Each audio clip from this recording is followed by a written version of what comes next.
Hi there, this is Victoria Violet. Please excuse the noise. I'm going to try to do a Celtic cross, but I don't have room and I don't have a table to work with. So let's see how it goes. This is for my Libra friends out there. See what's coming. Okay. See if it doesn't roll. Oh, okay. Not bad. I might have to use my knee to keep everything in place. Oh, everything was going so well. Monkey wrench. Okay. The first card you get is the ring. Okay. That is the first card you get. And for those out there that haven't been with me very long, my cards are old. Can you see the edges? They're not brand new. I don't remember. I think this is called the Gypsy Witch Tarot, if I'm not mistaken.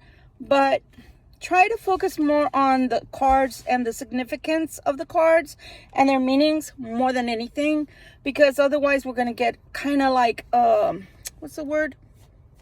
God, I've been working. We're gonna get caught up on how they look and whatever. And I want you to be more in line with the significance. Okay. Again, if you look at the edges, these are not the newest cards you can find out there, but my cards are working cards. They, not all of them, but a lot of them have been around for 10 years, etc. I do change them out periodically, but only to let them rest. If they're a lot like my working crystals. If my crystals, I start feeling like they're tired, like they're just not giving any more energy, they're exhausted, then I just put them away, let them rest, etc. But these are working cards. They're going to look frayed. They're going to look used because they're working cards. Okay, so that's the first card. That significator is telling us that there has been a disappointment in love in the past. Okay. For me, it's the way I read is I'm not just going to read one card out of the whole deck and go, okay, I got it. I have to look around. And when I'm looking around, I don't like what I'm seeing. So this is a general reading, right? It's a general reading. So it's not going to be hitting home with everyone, right? As we always like to say in this gamut, if you are in a relationship that is good, that is solid, we're not talking to you. Thank you for stopping by. But this reading is for people that are having issues or want to know about something pertaining to their relationship. So if you are in a relationship and you're having issues, this could be talking to you. If you're new to a relationship and you're already sensing issues, this definitely could be pertaining to you. Male, female, the energies are androgynous. The cards themselves are not. I'm going to repeat that because there's a lot of readers out there that are, in my book, been doing this over 30 years. In my book, they're trying to get you as an audience to feel okay and not feel some kind of way about them using proper language towards tarot. I'm sorry, if it was an androgynous entity or individual on the card, it would be half female, half male on the freaking card. I'm not trying to get on my soapbox. I'm just giving you Tarot 101. However, because we're reading for a mass of people, we're not reading for one person or even two that are in front of us. It's not a personal reading. So because of that, yeah, we can say that the energy is androgynous, meaning it's not male, it's not female, it's for everyone, if that makes sense. But the card itself does not change. If it's a king, it's a freaking king. If it's a queen, it's a freaking queen. Please don't listen to these crazy people that want to change the energy in that way. Okay? And even the well-meaning tarot readers out there, again, mentioning one in particular that I hear all the time, He's a very kind man, but Swedes Tarot, that's a no-no. If it's an emperor, it's an emperor. If it's an empress, it's an empress. Okay, on with the show, as they say. The ring is a very positive thing. Very positive thing. But not the way the throw ended up. Okay? So, what you have to know about me, both as a reader for general readings, as well as a person, one-on-one personal reading, I don't sugarcoat and I don't tell you what you want to hear. I tell you what you need to hear, because I've had clients for 4 years, 8 years, 12 years, and people that are now my friends, but I've been reading for them since they were my clients for the last 18 years. So people will come and stay with you as a reader if you tell them the truth and not sugarcoat things to make it fancy, put a pretty bow on it and beautiful Christmas dressing on the outside of the package, simply for them to feel positive about your readings all the time. That's not what tarot is really for.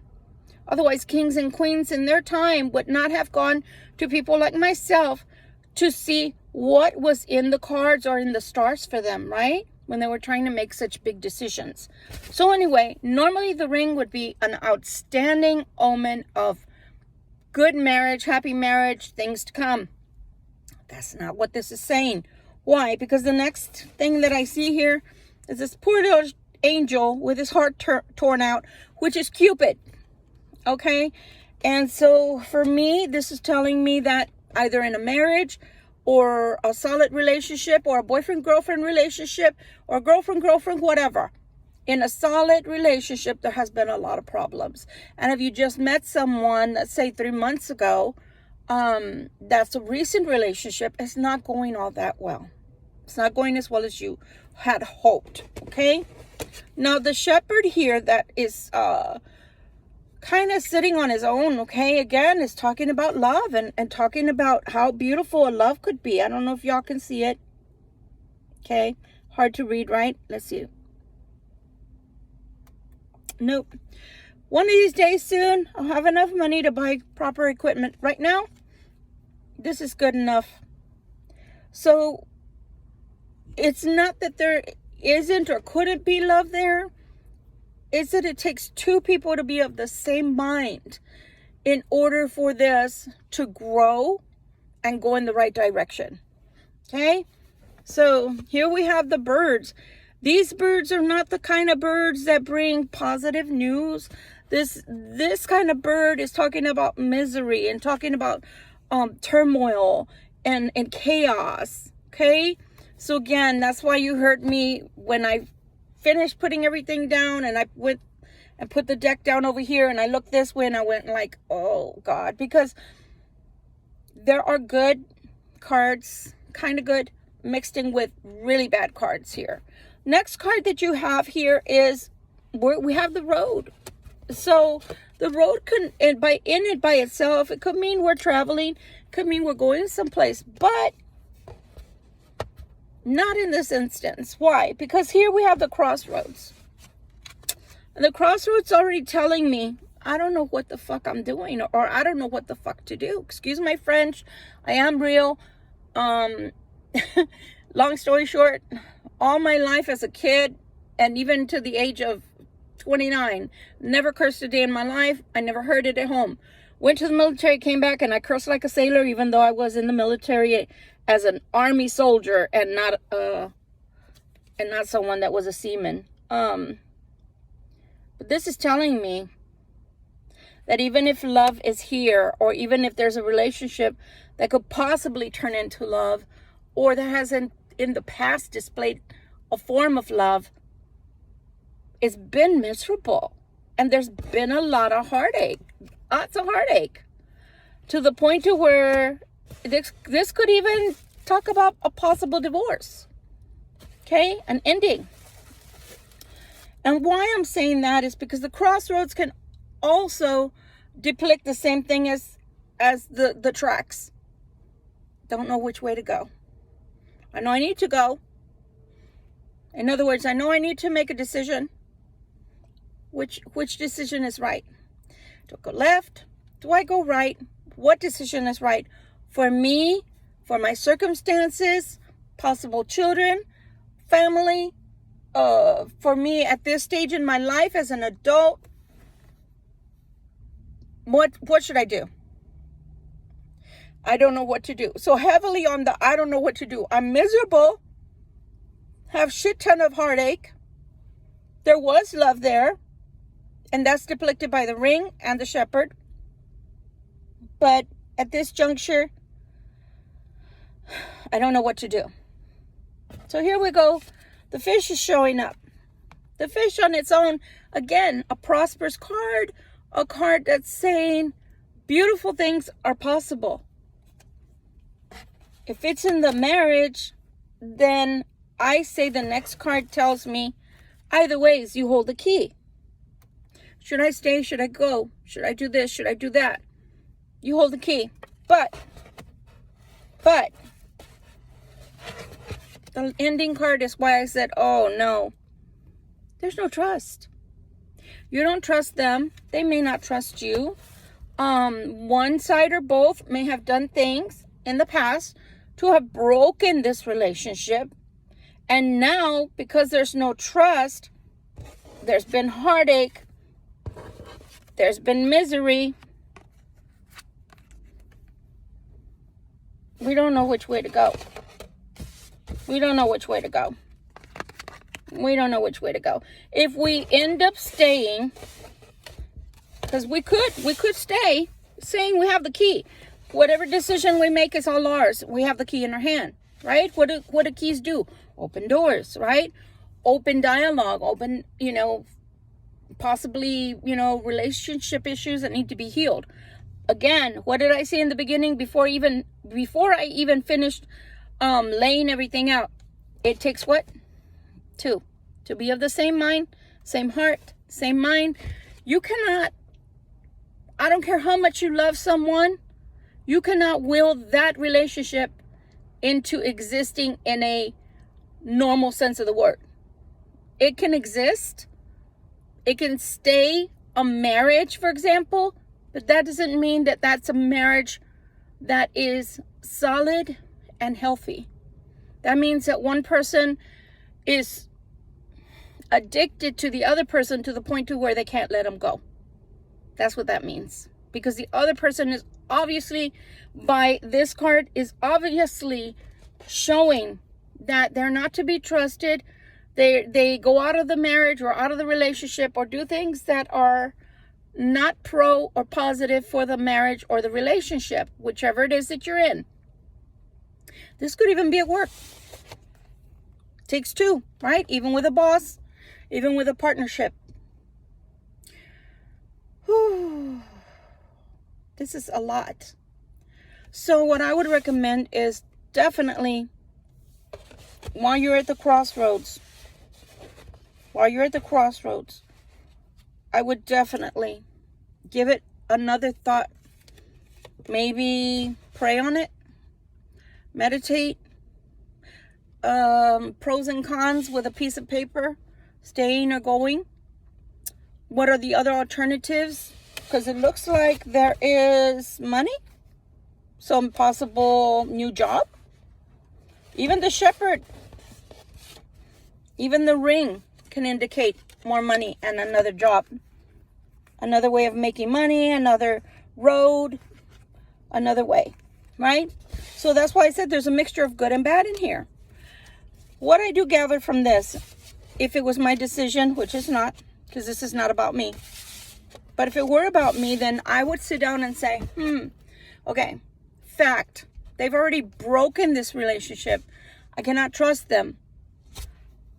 The fox already came out, the coyote came out, whatever you want to call it. And that's already showing me I cannot trust this person. Even if this relationship continues, I don't have a feeling, a deep enough feeling that I can trust this person long term. And I don't trust this person not to do it again and go out of their way to break this relationship yet again, to hurt or harm this relationship, therefore me, yet again. On the other hand, giving me things I can do or a whole other direction, a whole other direction I can go towards. Work on myself, get my money. I can always get a relationship somewhere else with someone that maybe has more passion or more love, solid, real love, and more than anything, respect towards me. And a relationship if they were in it with me. So maybe I should go in that direction. Again, it's not mine to decide, because I'm not even in a relationship, to tell you the truth. But if I were and I got these cards, that's what I would be thinking. Those are the two major steps I can take. One, go back into the relationship, whatever kind of relationship it happens to be, grin and bear, work it through. Possibly get, I don't know, marriage counselor, relationship counselor. Or the second, I already know I can't trust that person. Maybe they've already done it more than once. Or maybe they did it so royally this time, I can't bounce back from that. I can't see myself trusting this person with my life, with my heart, with my person for how many years?